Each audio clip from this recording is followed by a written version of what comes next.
Good afternoon. So we're going to talk about strategy today. I love strategy. One of my favorite subjects.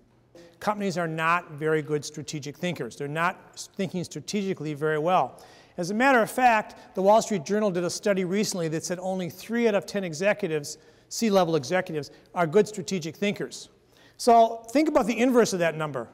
That means that 70% of the C-level executives in companies, as they go about working every day, allocating resources, including human resources, and choosing opportunities to pursue, 70% of the time, they're not really thinking strategically. Now, strategy really has 2 sides. It has the inspiration side and it has the analytical side. You must have both, but you don't really get game-changing ideas from the analytical side. You get them only from the inspiration side. That's where the game-changing ideas come from.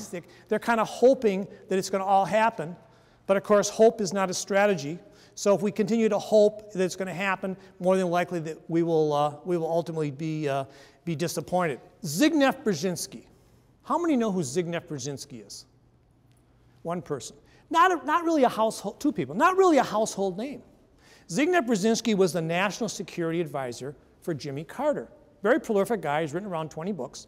He was being interviewed on Charlie Rose several months ago.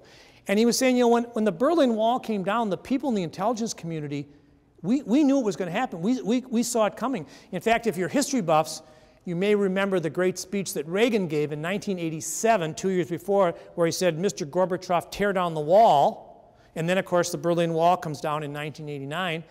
And Brzezinski says, in the intelligence community, we knew it was going to happen because we were paying attention, we were watching, we were thinking. But most of the people in the country, and maybe around the world, including myself, we sat there in front of the TV that night and we were in awe as the Berlin Wall was coming down brick by brick. And many of us may have uttered this very unhappy phrase that gets uttered in business all the time, and that is, geez, I didn't see that coming. And that's what happens. Companies, when they're not thinking strategically, they don't always see it coming. And so when they don't see it coming, companies get dismantled brick by brick. And when they get dismantled brick by brick, think about what happens. Certainly impacts the people, impacts their lives, maybe impacts their children's education, impacts their financial condition.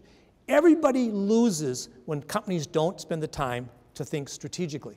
I think the reason why it's all happened is that companies get hung up on what are called their sacred cows. Oh, we've just always done it that way. Oh, that can't really be happening. They've got their head in the sands. They show up. They do the strategic planning session year after year. Always the same thing. Always talking about how we should move the goal line a little bit forward, but never really looking outside the window about the changes that are happening out there.